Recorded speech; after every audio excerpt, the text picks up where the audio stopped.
We'll first see what are the topics that has been removed from this year's syllabus. So chapter 15 देखेंगे हम. Rather I will okay, go to page number 326. नहीं, ये भी है. Not much is removed from this chapter.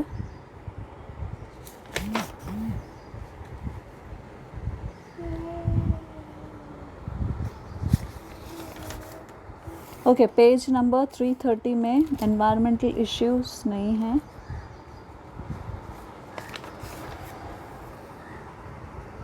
फिर पूरा नहीं है. उसके बाद 333 में से नॉइस पोल्यूशन भी नहीं है. देन 334 में से water pollution and it's control भी नहीं है. ठीक है. और ग्रीन हाउस इफेक्ट पेज 337 में ग्रीन हाउस इफेक्ट नहीं है. आगे 339 में ओजोन डिप्लेशन नहीं है. 340 में डिफॉरेस्टेशन भी नहीं है. Okay, now we are going to start with this chapter. जितना है वो हम अभी करेंगे. This chapter is going to carry for you 3 marks. 3 marks के क्वेश्चन आएंगे. मतलब छोटे छोटे क्वेश्चंस इस चैप्टर से आते हैं. And it's very simple. Let's see from the beginning. Page 321. Everyone on page 321 we have biodiversity. Okay. When you are talking about biodiversity, how will you define biodiversity? बहुत सारी वैरायटी को हम बोलते हैं biodiversity. So if a question comes, how will you define biodiversity, this part will be able to help you out. That means difference in gene among similar individual and the variety which you find in plants and animal. So when you talk about the definition of diversity, it's talking about the variety in different gene in similar species as well. ज़रूरी नहीं है एक ही species है तो उसमें variety नहीं मिलती. आपको मालूम है मियोसिस होता है, क्रॉसिंग ओवर होता है, we get different varieties. So richness in different plants and animals एक ही जगह में ऊपर नीचे. Let's talk about the different in him. Okay, once we come into next topic और भी डिटेल में बताएंगे बायोडाइवर्सिटी, जो कि कैसे आया है बायोडाइवर्सिटी. अगर क्वेश्चन अगर आए तो you should be able to answer it due to evolutionary history. Because of evolution, जैसे जैसे टाइम चेंज होता है, एवोल्यूशन होता है, you get different varieties. Okay, for existence. Now when you talk about different levels of biodiversity, कहाँ कहाँ आपको biodiversity के वैरायटी देखने को मिलेंगे. So we go to page number 322. सबसे पहला है genetic biodiversity.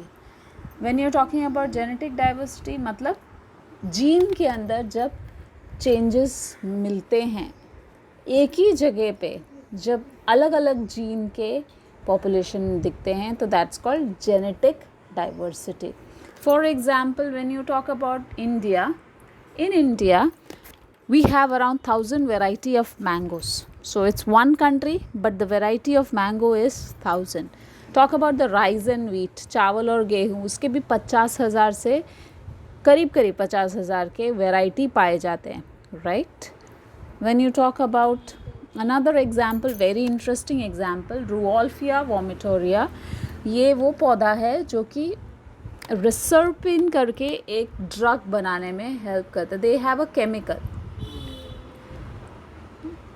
Now why I am talking about this is an important chemical riser. Why is it important? क्योंकि ये ब्लड प्रेशर के लिए यूज़ किया जाता है. हाई ब्लड प्रेशर, जिन लोगों को हाई ब्लड प्रेशर की प्रॉब्लम होती है उनके लिए ये मेडिसिन यूज़ किया जाता है. लेकिन यहाँ जेनेटिक डाइवर्सिटी के बारे में हम लोगों ने, why we are you talking about it, because जब रुओल्फिया हिमालयन रीजन में, अब हम हिमालय की बात करेंगे, Himalaya has got different terrains, right. अगर इस एरिया में रुअल्फिया उग रहा है और इस एरिया में रुअल्फिया उग रहा है, दोनों में फ़र्क आएगा. This is A, this is B. Both the Rolfias will have different concentration of this chemical produced by them. Okay, so the concentration of chemical would vary according to the location. This is called genetic. उनकी gene में फ़र्क है तभी वो ऐसा होता है, right?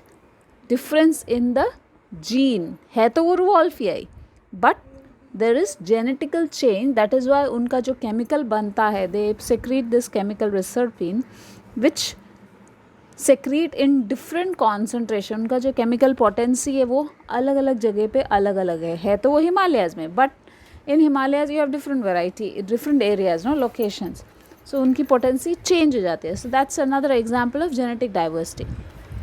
Then species diversity, when you find different species in an area,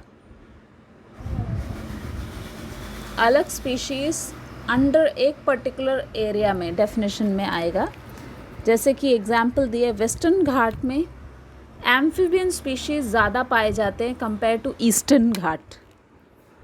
और इंडिया में we can always say India is the most diverse country among the 15 nation. 15 nation, पूरे वर्ल्ड में 15 नेशन को मोस्ट डाइवर्स माना जाता है, तो उसमें India is also one. Then the third type of diversity which you find is ecological diversity. Ecosystem मतलब geography. We are talking about the geography. So the region, it can be described as a specific geographical region. Ecological diversity मतलब अलग geographical region, different in geographical region. Let's talk about the example. हमारे India में कितनी सारी ecological diversity है. Desert मिलेगा, rain forest मिलेगा, deciduous forest मिलेगा, एस्चुरीज मिलेगा, wetlands, grasslands, right. Western Ghat itself has lot of variety, लेकिन Ladakh, Leh Ladakh, Rann of Kutch, there is no biodiversity, there is no uniqueness. वहाँ डाइवर्सिटी है ही नहीं, एक ही जैसा है हर जगह, right. So when you talk about the pattern of diversity, pattern is something which varies. Latitude and longitudinal gradient they have considered. If you are going in a same area, एक पोल से दूसरे पोल से there is always difference. lower latitude में species बहुत ही rich, बहुत सारी variety पाई जाएंगी, लेकिन पोल्स की तरफ जाओगे, यू नो दैट पोल्स मतलब if you are talking about earth, north pole and south pole, their climatic condition don't allow the diversity. तो यहाँ पे पॉपुलेशन सबसे ज़्यादा कहाँ पाई जाएंगी, अर्थ के in this region, right. Lower latitudes में maximum population will be available in this region. जैसे जैसे हम पोल की तरफ बढ़ेंगे, right, towards the pole, towards any of the pole, population will decrease. Population will decrease. That is what they are talking about. Longitudinal, latitudinal, there is always a difference. Now, when you talk about altitude, height, let's go to the next page. Altitude, when you are going to a higher altitude, climatic variation change हो जाता है, diversity भी कम हो जाती है. ज़्यादा higher region में availability of oxygen कम होता है, सो इसीलिए availability of species diversity reduces in altitude, higher altitude, ऊंची जगह में, right. Then we have species area relationship. They are talking about different proportion. When you are saying there are, let's say fourth line देखेंगे, number of species present is directly proportional to the area. This is what is called species area relationship. एक जगह में कितनी species रहती हैं उसको हम बोलेंगे species area. These things which you can read yourself, अपने आप रीड करके भी आप समझ सकते हो. अच्छा, इससे फ़ायदा क्या होता है स्पीशीज़ एरिया रिलेशनशिप से? What is the benefit? हम लोगों को we can actually calculate the stability of a population. We can find out कितने लोग हैं, कितनी पॉपुलेशन है, कितनी स्पीशीज़ है, and how they are stable, उनकी ग्रोथ कितनी हो रही है. There it's easy for us to study a particular group of species. Now for understanding that, एक छोटा सा एग्जाम्पल दिया है जिसको हमने एक्सप्लेन किया है यहाँ पे in the form of rivet popper hypothesis. Okay, इन्होंने इकोसिस्टम को एरोप्लेन की तरह कंसिडर किया है. उन्होंने बोला एक let's imagine an aeroplane, right. Now aeroplane को बनाने के लिए बहुत सारे नट्स एंड बोल्ट्स लगे होते हैं, राइट. और अगर धीरे धीरे कोई अगर पैसेंजर को लग रहा है कि चलो हम थोड़े थोड़े नट निकालते जाते हैं, तो क्या होगा? धीरे धीरे जब नट्स निकलते जाएंगे, safety of aeroplane will be lost. तो ऐसा ही होता है हमारे इकोसिस्टम में. मतलब नट का काम क्या होता है, स्क्रू का काम क्या होता है? एक एक पार्ट को जोड़ जोड़ के रखता है. चाहे वो है तो बड़ा सा फ्लाइट, लेकिन छोटे से नट से क्या होगा आप सोचेंगे. लेकिन धीरे धीरे जब एक एक नट खुलता जाएगा, will the flight be safe? No, it will not be safe. Just exactly like that. तो हमारे जो इकोलॉजिस्ट हैं पॉल एरलिच, इन्होंने क्या बताया है, हमारा जो इकोसिस्टम है it is like an aeroplane only. And हम लोग या एक एक स्पीशीज़, हम सारे छोटे छोटे नट्स एंड बोल्ट्स हैं जो कि जोड़ के रख रहा है पूरे इकोसिस्टम को. अगर एक पर्टिकुलर स्पीशीज़ कम हुआ तो भी दूसरे स्पीशीज़ पे इफ़ेक्ट पड़ता है, right. So this is something very important. हम लोगों को समझना चाहिए. हम लोगों को, हम जहाँ रह रहे हैं वहाँ हमें पोल्यूशन कम रखना चाहिए. सिर्फ हमें अपने घर की सफाई नहीं सोचनी चाहिए, हर एक जगह के बारे में सोचना चाहिए, क्योंकि सब कुछ हमारा है और हमें उसे संभाल के रखना है, राइट.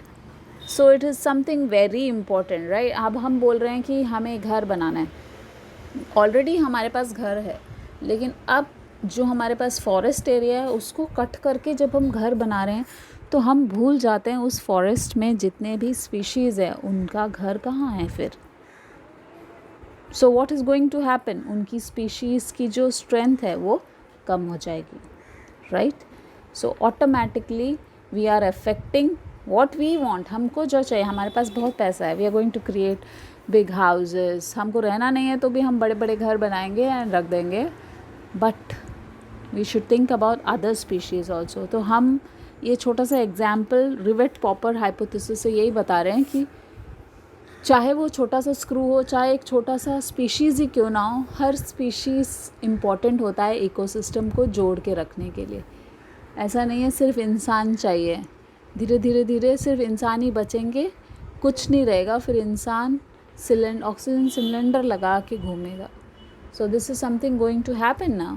जस्ट दैट जिस तरह से हम अपने यूटिलाइजेशन कर रहे हैं, वेस्ट बहुत होता है, right. So now if you talk about the next topic, it's biodiversity current scenario. तो अभी जगह अगर हम देखेंगे at present how many species are there, this is the current scenario that has been shown. They have actually shown the difference. known species का बताया, देखो ज़रा, you can just see protist कितने हैं, फंजाई कितने हैं, एनिमल्स कितने हैं. तो ये तो बहुत ही गलत हो रहा है ना. एनिमल्स आर इंक्रीजिंग, जिसको ये जो ग्रीन लेवल है this has to increase, no, always. Plants का पॉपुलेशन भी एनिमल्स के बराबर होनी चाहिए. So this is decreasing. This is something very alarming. बहुत ध्यान रखने वाली बात है. सो कोशिश करो पौधा ज़रूर लगा. ओके, देन वी हैव ये होता क्यों है, अगर क्वेश्चन आए तो तुम्हें मालूम होना चाहिए. You should be able to write why this is happening, because lot of people are reclaiming the area, like जो फॉरेस्ट एरिया है उसको रिक्लेम कर रहे हैं. सी के अंदर भी आपको मालूम है, सी, अगर ये सी शोर है, ये बीच है, ये बीच है और ये पानी है, राइट. तो अब क्या कर रही है, यहाँ का जो मिट्टी है ना, नीचे वाली जो मिट्टी, इसके जो बेस में जो मिट्टी है उसको निकाल के यहाँ ऐड करते जा रहे हैं, ऐड करते जा रहे हैं. तो जो सी का लेवल है, हम इंसान क्या कर रहे हैं, सी का लेवल कम कर रहे हैं. तो धीरे धीरे सी सुनामी बन के आएगा, right. Some of the other after effects is always there. हम लोग बॉम्बे के उस वो जो एरिया है जहाँ पे रिक्लेमेशन हुआ है, वहाँ देखेंगे तो सबसे ज़्यादा नुकसान जब भी सुनामी आती है तो उस एरिया में होता है. Even some of the countries like Maldives, you have some of the island countries जिसमें सबसे ज़्यादा टॉर्नेडोज़ की वजह से, and like you have different climatic changes that actually cause so many problem. It is because of our efforts. हम लोग गड़बड़ कर रहे हैं नेचर के साथ. Let's talk about the biodiversity that is lost. हमारी अर्थ में बायोडाइवर्सिटी कैसे एक्सटिंक्ट होते हैं, राइट, कैसे ख़त्म होते हैं. अगर आप देखोगे, सबसे पहला रीज़न है नेचुरली, जो कि हम दिमाग में डालेंगे तो ऑटोमेटिकली हमारा आएगा dinosaur, right. So dinosaur naturally got extinct. Now when you say mass extinction due to some calamities, बहुत सारी पर्टिकुलर एरिया की कोई स्पीशीज़ ख़त्म हो जाती है, तो दैट इज़ मास एक्सटिंक्शन. दूसरा मैन मेड एक्सटिंक्शन. हमको घर बनाना है तो हम फॉरेस्ट को या एक पर्टिकुलर एरिया, अभी जो recent there was in Bombay, there was one reclaimed area जिसको रेलवे स्टेशन में कन्वर्ट करने के लिए क्लियर आउट किया गया है, and there was lot of fights for that also. So that was man made extinction, right. अगर आप वहाँ पे रेलवेज़ के लिए प्लेटफॉर्म्स वगैरह सब बनाओगे तो वहाँ के जो फॉरेस्ट है, it has to be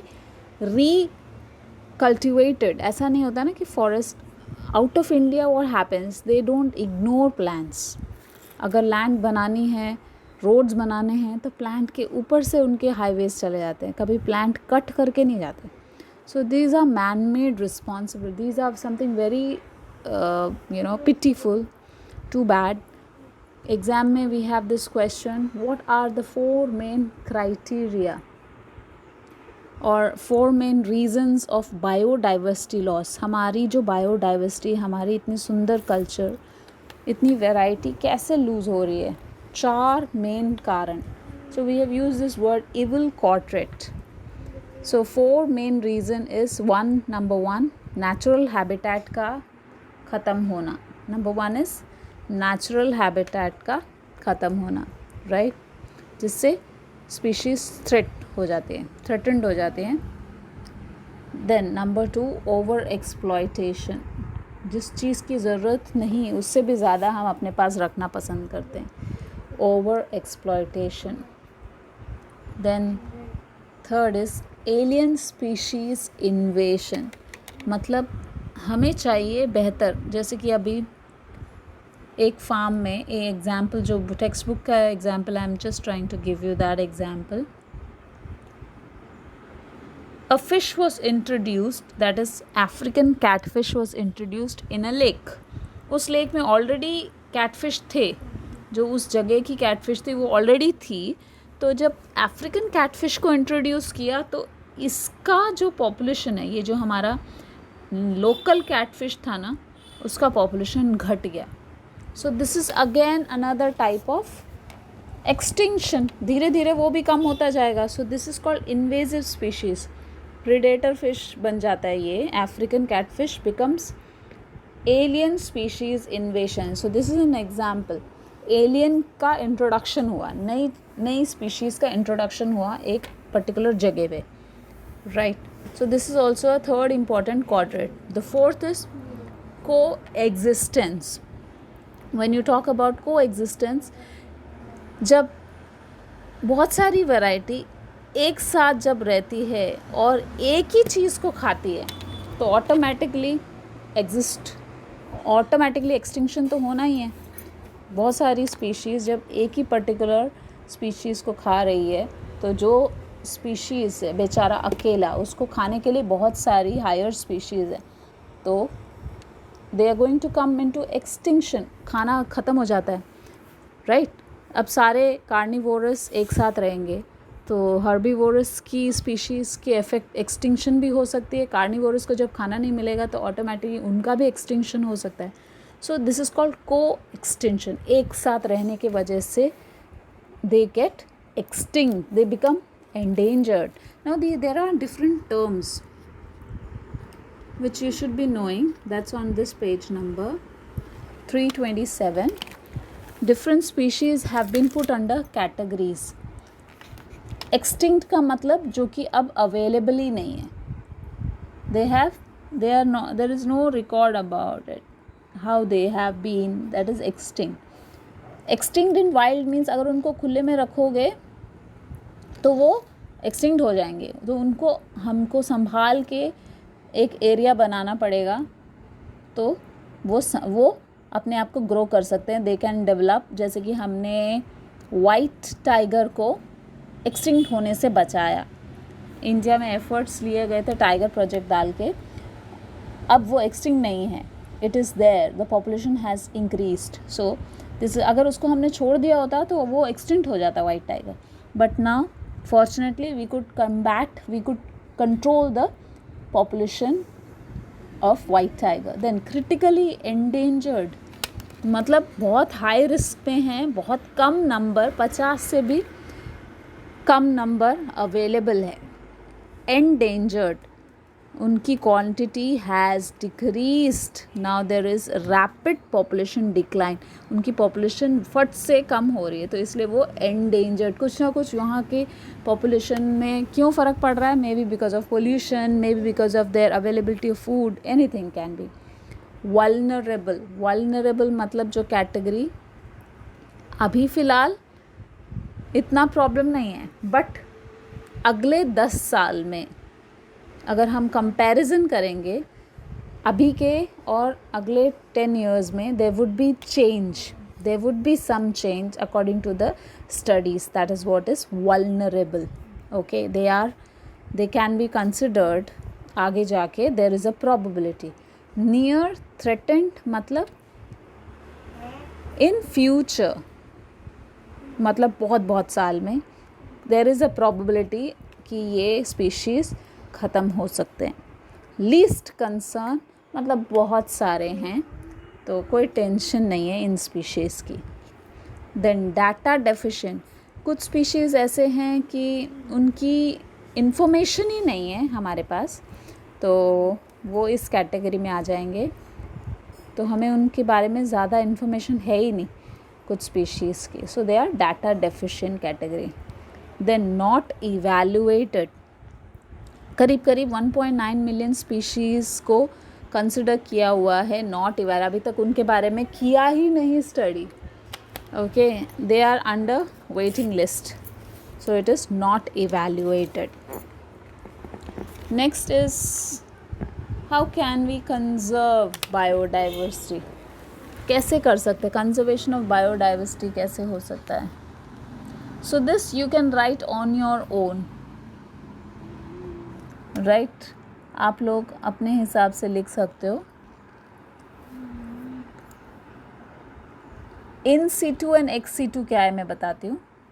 when you talk about in situ conservation, उसकी ही जगह में उसको बचा के रखना, उसको एक्सप्लॉइट होने से बचाना। For example, if I am talking about a particular species, according to your textbook they have given an example of a corn, they have given an example of a plant,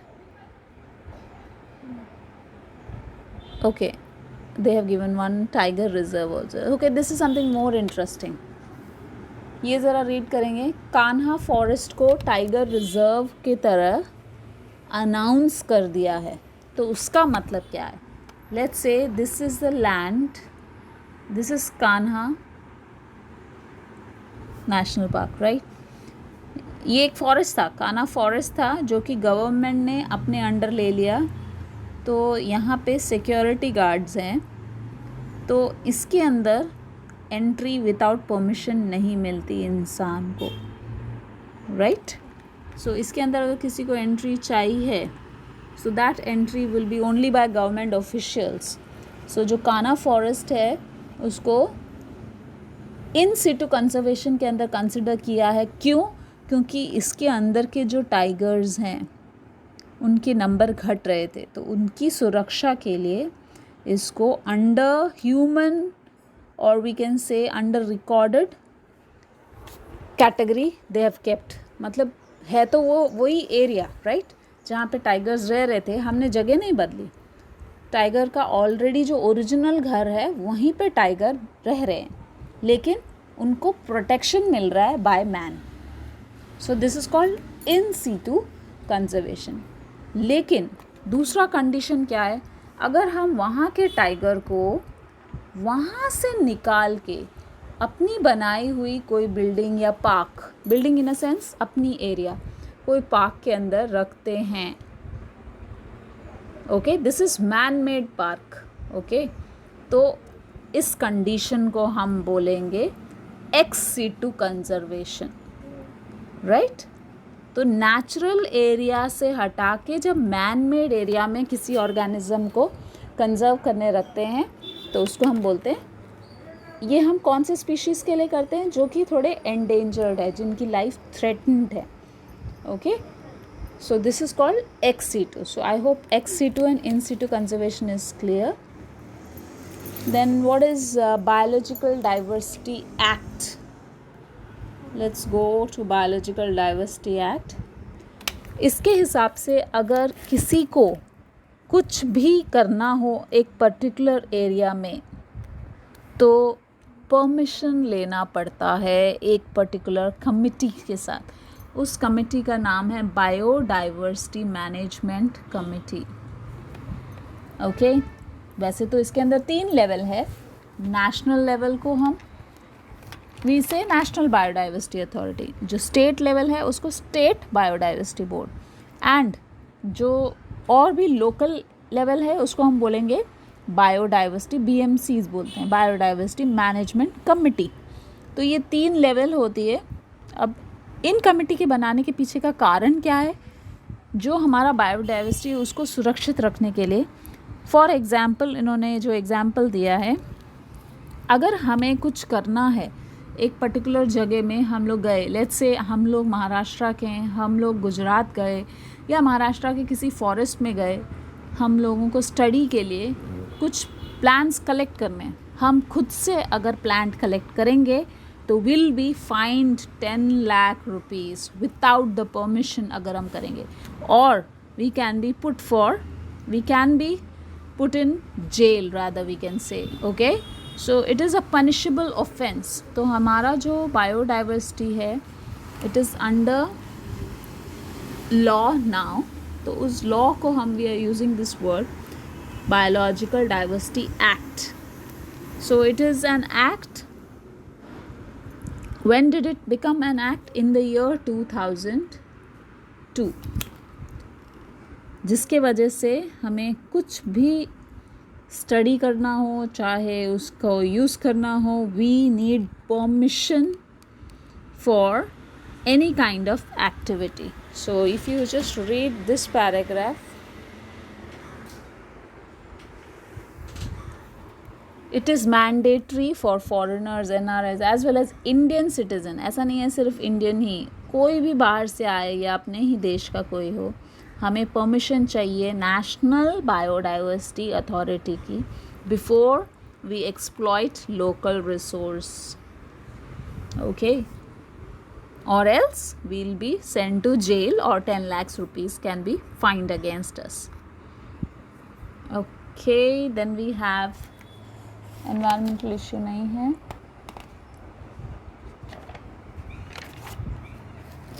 next is biomagnification. Okay, let's see.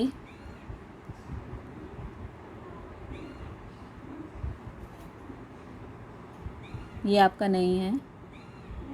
हाँ, this is something very important, ये question बहुत बारी आता है। Page number 334। हाँ, what is called as biochemical oxygen demand. Biochemical oxygen demand का मतलब है कितना ऑक्सीजन डिज़ोल्व किया होता है और वो यूज़ करता है माइक्रो ऑर्गेनिज्म पानी के अंदर। अगर हम एक लेक के बारे में बोल रहे हैं, एक लेक के अंदर एक पर्टिकुलर लिमिट होता है, उसका जो BOD होता है वो कौन यूज़ कर रहा होता है, उसके अंदर के जितने भी माइक्रोब्स हैं, कितना माइक्रोब्स को ज़रूरत है उतना उसके अंदर डिज़ोल्व किया होता है nature through algae, right. So demand कितनी, हमें जितनी ऑक्सीजन चाहिए, that is oxygen demand. So particular area में let's talk about the, we are talking about the dissolved oxygen, right. हम लोग कहाँ से ऑक्सीजन लेते हैं? Through the atmosphere. But here biological oxygen demand का मतलब है amount of oxygen dissolved in water, पानी के अंदर डिजॉल्व किया हो और वहाँ के माइक्रोब्स को कितनी ज़रूरत होती है, that is called dissolved oxygen required by micro organism. तो अगर हम एक एग्जाम्पल लेंगे